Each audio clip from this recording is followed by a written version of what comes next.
இன்று பிரச்சாரம் தொடங்குகிற திரு விஜய் அவர்களுக்கு என்னுடைய வாழ்த்துக்களை தெரிவித்துக் கொள்கிறேன். இப்போதுதான் அவருடைய களப்பணிகள் தீவிரமடைகின்றன.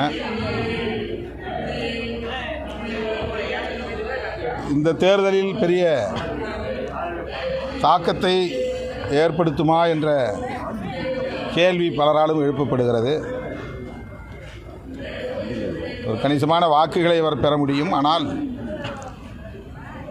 திராவிட முன்னேற்றக் கழகத்தின் தலைமையிலான எங்கள் மதசார்பற்ற முற்போக்கு கூட்டணியின் வெற்றியில் எந்த பாதிப்பையும் ஏற்படுத்துவதாக அது இருக்காது என்று நான் நம்புகிறேன்.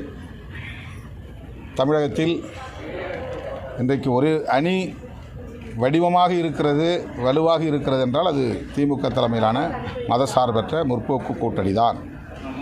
அதிமுக தலைமையில் கூட்டணி இருப்பதாக சொல்லப்படுகிறதே தவிர இன்னும் அது ஒரு வடிவத்தை பெறவில்லை.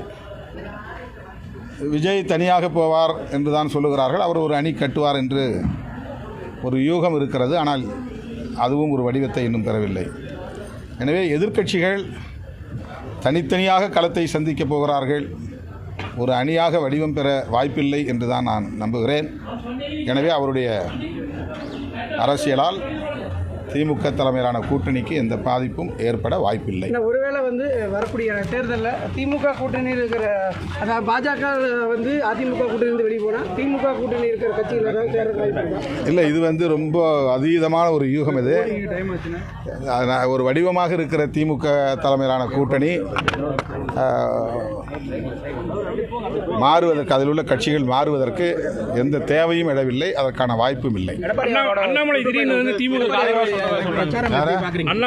அண்ணாமலை பாஜகவுக்குள்ளே ஒரு அரசியல் செய்கிறார். நயினார் நாகேந்திரன் தலைமையை ஏற்றுக்கொள்வதிலே அவருக்கு இன்னும் சிக்கல் இருப்பதாகத்தான் அவருடைய நடவடிக்கைகளில் இருந்து தெரிய வருகிறது. அவர் தலைமையில் இருந்தபோது சுதந்திரமாக செயல்பட வேண்டும் என்று அவர் விரும்பினார். அதேபோல நயினார் நாகேந்திரன் அவர்களும் சுதந்திரமாக செயல்பட வேண்டும் என்பதை அவர் புரிந்து கொள்ள வேண்டும். ஆனால் அவருடைய நடவடிக்கைகள் நயினார் நாகேந்திரன் அவர்களுக்கு நெருக்கடியை உருவாக்குவதாகத்தான் என்னுடைய பார்வையில் படுகிறது.